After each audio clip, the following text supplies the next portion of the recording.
I read a quote about you that I'm interested in how it lands with you now.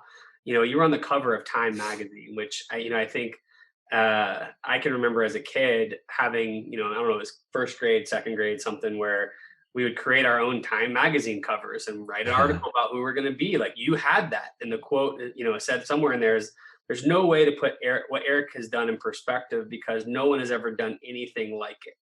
It is a unique achievement, one that, in a truest sense, pushes the limits of what a man is capable of." So you go from the Time magazine, cover of Time magazine, to having this written about you.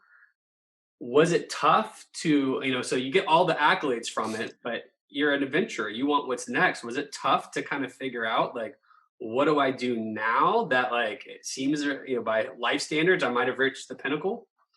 Yeah, for sure. I remember sitting in the hot tub, my hot tub out in my backyard with my wife, and I was getting letters from all over the world. Like people were like, "Hey, come and try this." I don't think I'm exaggerating too much when somebody would literally said, "Hey, I have this catapult.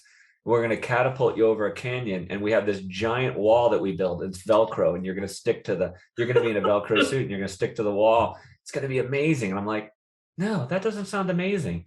I'm not like this evil Knievel blind guy who just wants to go out and do a bunch of stunts and find risky things that I can do to, prove to the world that I'm this or that. I mean, that's just so freaking shallow. I didn't want any part of that. I Yeah. wanted the things I did to mean something."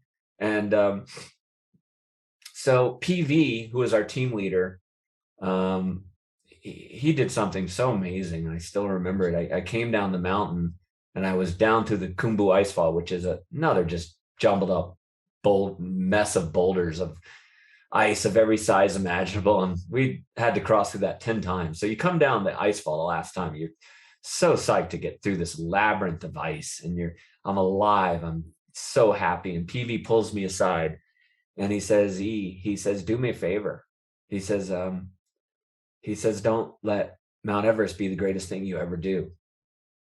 Mm. And I, I was like, "Well, what else is there, PV?" You know what I mean? Like, I'm going to go home and eat chocolate croissants and drink hazelnut lattes. And 50 years from now, I'll look back at the thing I did this when I was 33. And PV was saying, like, "No, man, this is not a trophy on your shelf. This is not a picture on your wall. This is not a line in your resume. This is an experience that should be a catalyst to propel you forward to new discoveries, new learnings in your life. You've gone through a lot here, and so let it mean something."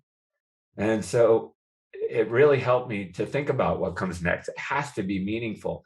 So I did projects like I went to Tibet and trained six Tibetan blind teenagers, and we climbed peaks in Tibet. We climbed a 23,000-foot peak together. We guided a group of injured veterans to the top of the 20,000-foot peak, and then all that work sort of got rolled up into a movement called No Barriers, where now we have done hundreds and hundreds of outdoor programs around the world to help people break through those barriers and sort of find what their own no barriers life looks like, and then re-enter the world and make their own impact in the world. And so for me, that was, has been the real legacy, the real summit of all these adventures.